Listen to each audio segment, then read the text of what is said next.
On my graduation day, I saw on Instagram that my family surprised my sister with a trip to Italy. My mom commented, "She's the only one who makes us proud." I smiled, logged into the bank account, and clicked withdraw. My name's Malcolm. I'm 30. Oldest kid, quiet fixer, the one who figures it out. For the last 5 years, I sold things online and made more money than anyone in my family knew what to do with, 6 figures a month on good quarters. Then I did something that confused them even more. I went back to school. Management degree. Night classes. Case studies at 2 a.m. while monitoring ad spend. I was the guy who showed up. When mom's car sounded like a blender, I paid for a new alternator. When dad's back went out, I covered physical therapy. When my sister Tessa wanted a new laptop for design school, the box arrived the next day with a bow. People in my family call me practical. They mean, I don't argue. I just fix it. Graduation morning was bright and dry. I ironed the robe like it mattered, set my phone face down, and watched steam rise off the kettle in my kitchen. My apartment is minimalist. A desk, 2 monitors, a cheap plant I keep forgetting to water. The robe looked ridiculous draped over the chair, but I felt proud. Not of the robe. Of finishing. Of doing it the slow way. At 9:10 a.m., I thumbed my phone out of habit and opened Instagram. First story at the top. Tessa, boarding bridge, big sunglasses, boarding passes fan like playing cards. Caption, surprise, Italy. The second story was mom's repost with a comment. She's the only one who makes us proud. It hit like someone wrapped the knuckles of my ribs. Sharp. Precise. I replayed the story twice because I wanted to believe I misread it. I checked the comments, the smiling emojis from cousins, the so deserved from my aunt. My thumb hovered over my keyboard. Don't type. Don't engage. Don't give them content. A new text popped up from mom in the family chat. Don't be dramatic today. Focus on your ceremony. We can celebrate you some other time. Then a photo, suitcases stacked by their front door. Tessa hugging dad. The dog in the corner wearing a bandana that said CIO. I stared at the screen. I waited for the follow-up that never came. Not a congrats. Not a we're proud of you too. Just logistics and that sentence I couldn't scrub out of my head. She's the only one who makes us proud. My stomach did that slow roll it does when a plane drops half a meter in air. I put the phone face down again. The robe looked heavier now. I boiled more water just to have something to do. The kettle shrieked like an alarm I couldn't silence. My best friend, Jordan, buzzed the door. He came in with a paper bag and grinned. Breakfast hero. Eat. He clocked my face instantly. Who died? I handed him my phone. He read. His mouth flattened. Wow. He looked up. You okay? I'm fine, I said. The lie tasted like metal. They're busy. It's a big surprise trip. A surprise trip, scheduled on your graduation day. I shrugged. Tessa's always wanted to see Florence. You know the script. He didn't. Not really. But he knew me. We'll be loud for you, he said. You're not alone today. I nodded and tried to breathe. The cap sat on the table like a joke. My phone buzzed again. Aunt Donna. Proud of our little star. Italy is once in a lifetime. Your time will come, Mal. My time will come. I chewed dry toast because Jordan told me to. The robe scraped against my neck. In the mirror, I looked like a decent impersonation of a graduate. I took one photo for the program portal, tight smile, and sent it to my advisor. Then I opened the family group chat out of reflex. Blue bubbles stacked. Mom organizing airport rides. Dad asking whether euros are better than cards. Tessa sending a selfie, lips ducked, fingers in a peace sign. A message from mom under it all. She's earned this. Another message. Malcolm, please don't start anything today. I put the phone in my pocket. The pockets were shallow, like everything about the robe. The wall clock ticked. Jordan watched me like people watch a door that might slam. I'm good, I said. Let's go. But something shifted in me right then, not hot rage. Not even surprise. Just a quiet click, like a latch setting. I didn't make a decision. I didn't plan revenge. I just knew I was done standing where they put me and calling it love. On the way out, I forgot my tassel. Jordan ran back for it, laughing, and the sound bounced off the hall. I laughed too. It sounded normal. It sounded nothing like a man who had just read his mother's sentence and felt an old story come apart at the seam. If you'd asked my family to describe me last year, they'd say, Malcolm makes money online. They say it like I sell fake sunglasses out of a trunk. In reality, I built a stack, storefronts, logistics partners, a small team of contractors, automation layered on analytics layered on timing. It wasn't glamorous. It was spreadsheets and testing and 1,000 tiny customer emails. But it worked. 6 figures a month on clean runs. Taxes paid. Rainy day funds. Payroll met early. I didn't grow up with money. That matters here. We grew up in a small house where the heater clanked and the roof whistled. Mom kept lists on the fridge, coupons, due dates, threats from utility companies. Dad worked 2 jobs and came home with his shoulders curled in like a comma. So when my stores started hitting, I felt obligated. Not because they asked, because I remembered the lists. Because I remembered promising future me would fix it. I'll handle the mortgage this quarter, I told Dad the first time. He protested with the exact amount that means don't stop. When Tessa enrolled in design school, financial aid didn't cover housing. I'll cover rent, I said. Just text me the link. She did. Every month, the payment auto-paid. Every holiday, she sent me photos of coffee cups and studio grind. The first year, I found it almost joyful. I could turn stress into receipts, problems into solved tickets. I wasn't naive. I kept my accounts clean, built walls around business funds, separated personal from everything. But I also funded a family emergency account at Mom's bank. My deposits only, my name on it because the teller required one, but the card with Mom in case of emergencies. Guess what became an emergency? Your sister needs better software, Mom would text. Her professor said the basic version is limiting her. 200 here, 400 there. A seminar, a mandatory international workshop that looked suspiciously like a beach. When Dad's hours got cut, I covered credit cards for a month, then 3, then a year. Each time I said yes. I told myself I was buying time for them to breathe. Each time, Mom would sigh with practiced relief and say, "You know you're doing what a good son does." It wasn't all one way. When I started school again, I didn't ask for help, but I sent updates. First A in a statistics class since high school. Mom sent a thumbs up. Dad wrote, "Don't overdo it." Tessa didn't answer. 2 days later, she posted a reel of first class to Cabo with music I recognized from one of my ads. The pressure didn't break me in big scenes. It arrived as little things. The constant math of who was late on what. The Sunday dinners where Mom would say, "We don't talk about money at the table," right after asking whether I'd done the transfer. Then there were the birthdays. Tessa's 24th, a catered party, a rented neon sign. Everyone clapped when Dad brought out a surprise gift, a trip to New York for Fashion Week. I knew exactly which debit card had paid for it. Not because I watched him swipe. Because I'd cleared it with the bank days earlier when the fraud alert triggered on a purchase 3 states over. I didn't resent it at first. I told myself I was building something. That finishing my degree would unlock sanity because then I could hire properly, delegate properly, expand without duct tape. That the family would calm down when the scarcity eased. Scarcity didn't ease. Expectations did the opposite. Last winter, the family emergency fund dipped low. Not empty, low. I paused my deposits because tuition and payroll hit the same week. I forgot to tell Mom. My phone lit up at 6:03 a.m. "Did you forget?" she wrote. "For what?" "Our rent." I blinked at the screen. "Your rent comes out of Dad's check." "Not this month." "He had that thing." "It's fine." I used the card. "The emergency card?" "Don't use that tone." Tessa chimed in from nowhere. "Mal, I literally cannot think with you making money your personality." I put the phone face down and ran the numbers. The account would cover it. The cushion would disappear. I breathed. I topped it up. I told Mom it was done. She sent a heart, then a grocery list. In March, around midterms, there was a new ask, Tessa's capstone trip. Italy. She'd never seen real frescoes and needed it for her portfolio. I didn't say no. I said, "Let me see the budget." She never sent it. 2 weeks later, Mom texted, "We might do something special for Tessa. Don't be weird about it." I asked, "What does that mean?" She replied with a gif of confetti. Then came the small betrayals that aren't small. I found out Mom gave Tessa my emergency card just in case. I found out Dad had told a cousin I owed the family because I don't do real work. I found out from a bank email that someone tried to change the mailing address on the emergency account to Tessa's apartment. When I called, Mom laughed. "It's just easier if bills come here." "Whose bills?" I asked. Silence. Then, "You think you're better than us now. Because you wear a robe." I didn't answer that one. I finished my group project. I drank bad coffee. I added 2FA to every account like a man putting extra locks on a door nobody admits they're walking through. The week before graduation, I asked, softly, if they were coming. Mom said flights were impossible. Dad said he didn't want to sit for hours. Tessa sent a sparkle emoji. I told myself I understood. I did.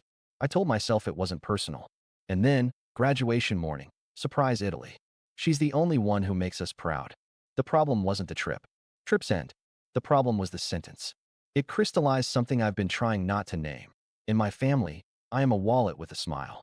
If I say yes, they love me. If I pause, I'm selfish. If I succeed, it doesn't count. If Tessa breathes, it's gold. I wish I could say I let it go and focused on walking the stage. I tried, but the sentence followed me like a shadow. It sat in the folding chair next to me. It clapped without looking. The ceremony was a blur of names and rattling programs. Jordan hooped like a man paid by the decibel while my cohort laughed. I smiled for photos with professors who actually knew how hard I had worked. On the lawn, my advisor said, "You're one of the few who can scale without burning out. Promise me you'll hire early." I promised. I meant it. On the ride home, my phone exploded. Family chat lighting up while they were between connections. Videos from a lounge in Frankfurt.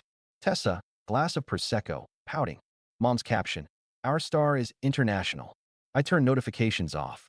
At home, I set the cap on the desk and the robe on the back of the chair and poured myself water because my throat felt like a dry sponge. The apartment smelled like the takeout we'd eaten 2 nights ago. I opened a window. A breeze lifted the edge of the robe like an unfunny joke. Then the bank app pinged. Large purchase attempt. €3,980. Boutique Hotel Firenze. Emergency account. The card with mom's name on it. The card I funded. The card I'd let exist so nobody would panic at midnight. I stared at the number. I scrolled. A taxi. A VIP airport transfer. A surprise upgrade so she can feel special. The bank had flagged none of it because technically we have the money. My money. My pulse steadied in a way that felt wrong. Not rage. Clarity. Like when a storm clears and you can finally see the road you're on. I called mom. She answered cheerful. "Graduate. Why is the emergency card paying for a boutique hotel?" She didn't miss a beat. "Don't be negative. It's Tessa's capstone experience." "Emergency," I said. "Not capstone."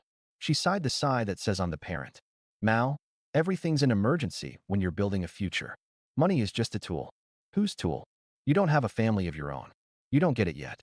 "Mom," I said, and heard my voice go flat. "The account is mine. My deposits. My name." "That tone again," she snapped. "What do you want applause for buying groceries? You should be grateful you can help. You'd be nothing without us. We're the reason you work so hard. Tessa actually makes us proud, and you can't even let her have this?" There it was again. Proud. Not a slip. A policy. I didn't yell. I opened my laptop, clicked through two-factor, and watched the dashboard load. Years of transfers, each with little notes. Our X-ray, M dentist, T tuition, utilities, rent, just until Friday. We'll pay you back. Columns of my yes stacked like a monument I'd built with both hands while they posed in front of it. Mom kept talking. "We'll settle up after the trip. Don't be petty, Mal. It's tacky." I opened the transactions and took screenshots. Not to post. To remember. To have my own reality when they told me a different story. "I'm done," I said. "Done with what?" She laughed. "Done playing victim? Grow up. Done funding you." Silence. Then a tight little chuckle. "Cute. You can't just cut your family off because you're mad for 5 minutes." "It's been 5 years," I said. She went cold. "If you do this, don't expect us to be there when you need us." "I haven't needed you," I said. The words sounded meaner than I intended. They were also true. "Okay then," she said, brittle as glass. "Enjoy your little certificate." She hung up. I stood still and waited for the aftermath in my chest. It didn't come. Just that same clarity, bright and unkind. I pulled up the bank app again. My thumb hovered over the emergency account. And then the family chat pinged in my peripheral vision. Dad, for once. "Malcolm, don't mess this up.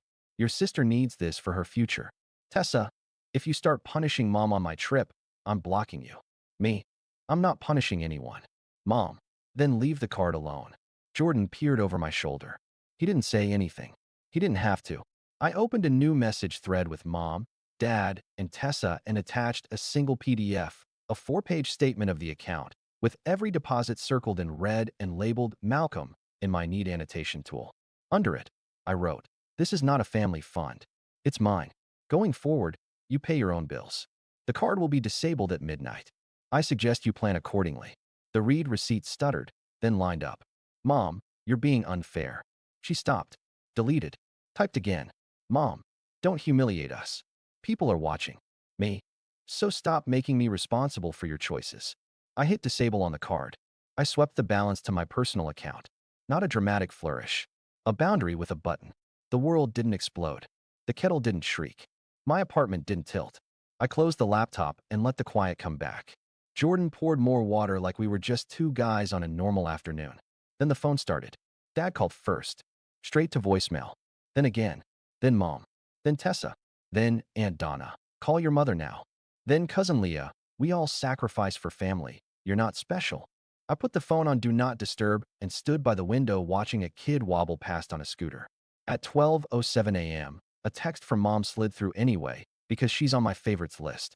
Hotel is saying the card declined. Fix this right now. 10 minutes later, we're at the desk. People are looking. Then, if Tessa has to stay in a cheaper place because you're throwing a tantrum, that will be on you forever. I didn't answer. Jordan slept on the couch because he didn't want me to wake up alone with the noise. I slept for 4 hours like a man underwater. In the morning, my inbox was a museum of guilt. Aunties, uncles, even a neighbor I barely know. Your mother is exhausted. Be kind. I made coffee and opened my dashboards. Orders, returns, chats, practical things. I hired a part-time support rep with a congrats grad discount I made up on the spot.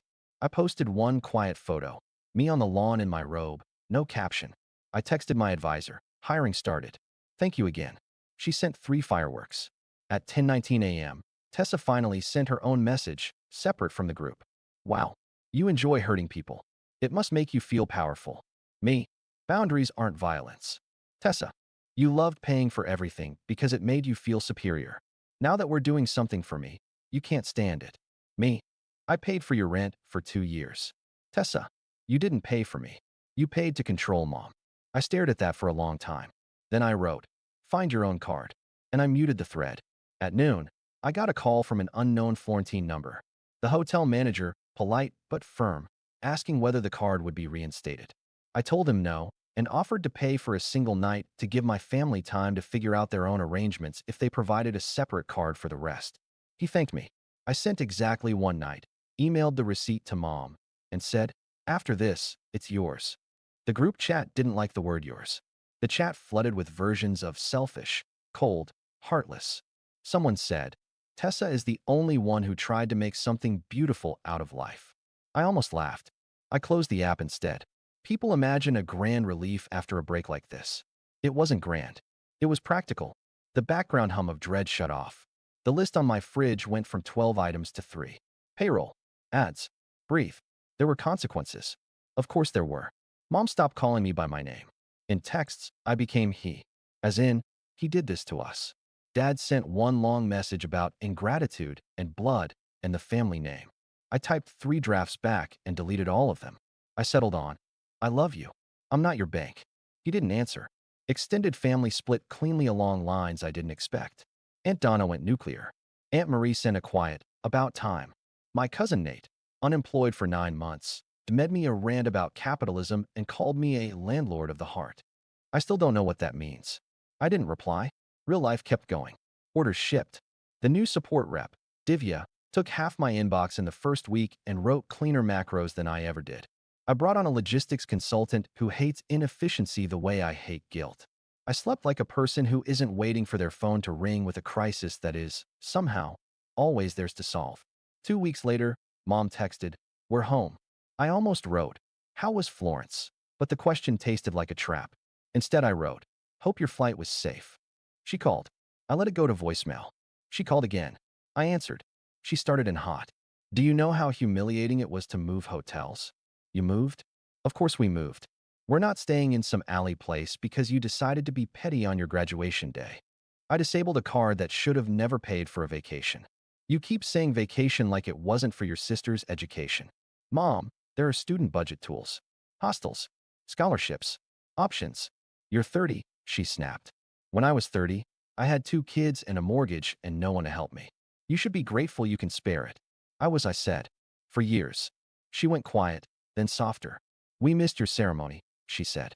You know travel is hard for your dad. I waited for the rest. It didn't come. Okay, I said. You missed it. She exhaled. Tessa showed us the Duomo, she said, as if giving me the postcard would help. We ate gelato by a bridge. We thought about you. I closed my eyes. Did you? Don't be cruel, she said. I said we thought about you. Did you think of me when you wrote that comment? I asked. What comment? I didn't answer. She knew. We both let the silence sit on the line until it felt heavy. In July, something small happened that would have swallowed me a year ago. Tessa texted a photo of an invoice. Can you cover this? I start my internship next week and they don't pay until August. I typed, no, she wrote. You'll regret this when you need me. I sat with that for a minute and realized I didn't know what she meant. Need her for what? A photo with gelato? In August, my dad's car gave out. He didn't call. Mom didn't text. Aunt Marie did. Your father's on the bus for the first time in 20 years. He looks lost. I'm not telling you what to do. I'm telling you what I saw. I breathed. I called Dad. I can help you build a budget for a used car, I said. I can send links. I won't buy it. He grunted. Send links, he said. It sounded like surrender. It sounded like honesty. I sent links. A week later, he texted a photo of a dented Toyota. Got it. Underneath, for the first time in months. Thanks. Not for money. For the links. Some days were ugly. Mom sent me a list of everything we did for you that included bought you a winter coat when I was 12.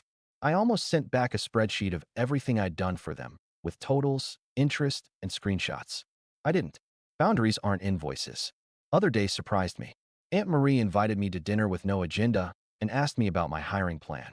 I told her I wanted to train managers before the holiday crush so I wouldn't become the kind of owner who screams. She nodded and brought out pie like that was the most normal sentence I could say. Work grew. Calmly. Not meteors. Just steady lines up and to the right. I opened a small studio space so my apartment could stop smelling like cardboard. I hired 2 part-time packers, college kids who care more about schedule drops than family drama. They call me Mal and ask good questions and don't flinch when I say no rush, just right. Sometimes I miss them. Not the demands, the idea of them. The fantasy version where a mom posts proud of my son under a blurry photo of a cap.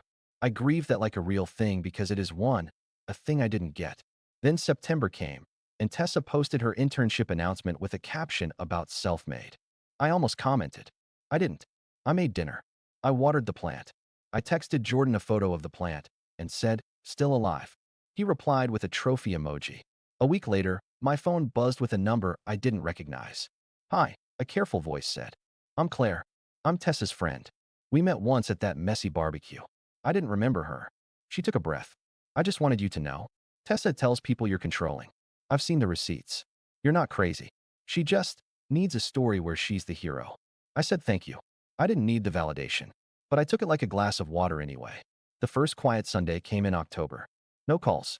No demands. Just light spilling across my messy apartment.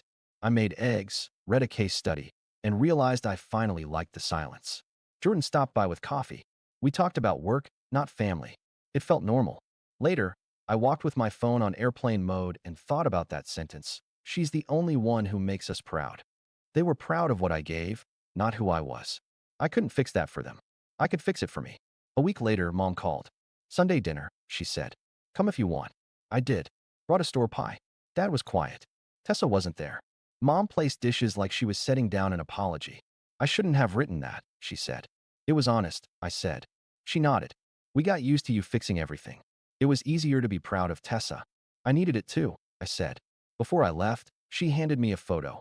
Me at 6, holding a paper volcano. On the back, you've always made me proud. I just didn't say it right. It wasn't enough, but it was real. Back home, I set the photo on my desk. The printer hummed. The calendar was quiet.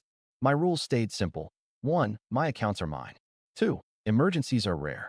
3, love needs no receipt. I don't fund disrespect. I don't confuse access with love. I don't let family be a subscription. On graduation day, they gave their pride to someone else. I took my name back. Not revenge, just gravity. With the weight gone, I found room. To build.